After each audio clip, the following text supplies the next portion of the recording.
ચાલો તો વિદ્યાર્થી મિત્રો આપણે પેપર 2 વિભાગ બી જેનો દાખલા નંબર 26 છે જે સ્વાધ્યાય 2.2 દાખલા નંબર 2 ના જેવા છે કે જેના શૂન્યનો સરવાળો વર્ગમૂળમાં 5 અને ગુણાકાર 3/4 થાય તેવી દ્વિઘાત બહુપદી મેળવો।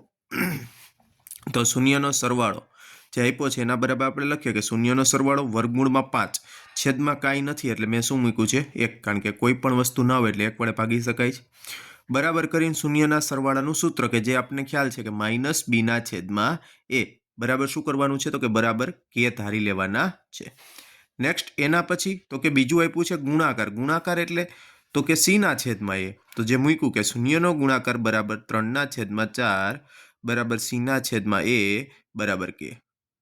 હવે તો આપણે જોઈએ છીએ કે k શા માટે ધાર્યો કે કોઈ અચળાંક છે એના માટે આપણે k ધાર્યો છે। હવે જોઈએ કે જ્યારે બંનેના છેદમાં a છે તો બંનેનો છેદ કેવો હોવો જોઈએ સરખો હોવો જોઈએ। 1/4 1/1 તો 4 ચાલે કે 1 ચાલે તો કે 4 તો અહીંયા આપણે 4 કરવા માટે ઉપર નીચે 4 વડે ગુણશું। ઓકે તો એનો મતલબ એ બંનેનો સરખો થઈ ગયો તો આપણે અહીં લખીએ નીચે કે a બરાબર 4k જે અચળાંક છે એ બંનેને ગુણાઈ જશે। ઓકે તો b બરાબર તો કે b બરાબર 4 વર્ગમૂળમાં 5 તો વર્ગમૂળમાં 5 છે તો અહીં માઇનસ શા માટે આવ્યા તો કે સામેની સાઈડ જોઈએ તો b બરાબર માઇનસ છે એટલે માઇનસ નિશાની આપણે સામેની બાજુ આપીએ એટલે ઓલવેઝ યાદ રાખવાનું કે b છે એની નિશાની હંમેશા કેવી હશે પ્લસ હશે તો માઇનસમાં લેશું અને માઇનસ હશે તો કેવી લેશું પ્લસ।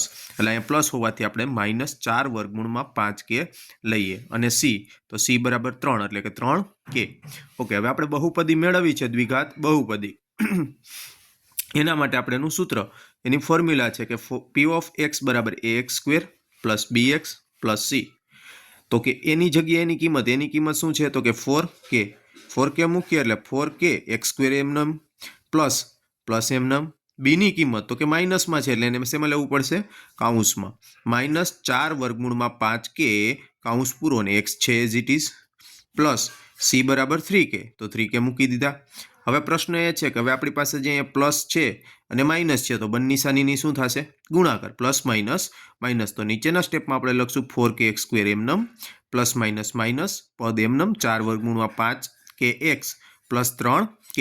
બંનેની અંદર ત્રણેય પદની અંદર આમ જોઈએ તો કે k સામાન્ય છે તેને સામાન્ય લઈ લઈએ તો શું થાય તો કે p of x બરાબર k કાઉન્સમાં શું હશે તો કે 4x² માઇનસ 4 વર્ગમૂળમાં 5x પ્લસ 3 કારણ કે બધામાંથી કે બહાર આવી ગયો તેથી આપણી બહુપદી શું બને તો કે બહુપદી 4x² - 4 વર્ગમૂળમાં 5x પ્લસ 3 થાય છે। ઓકે।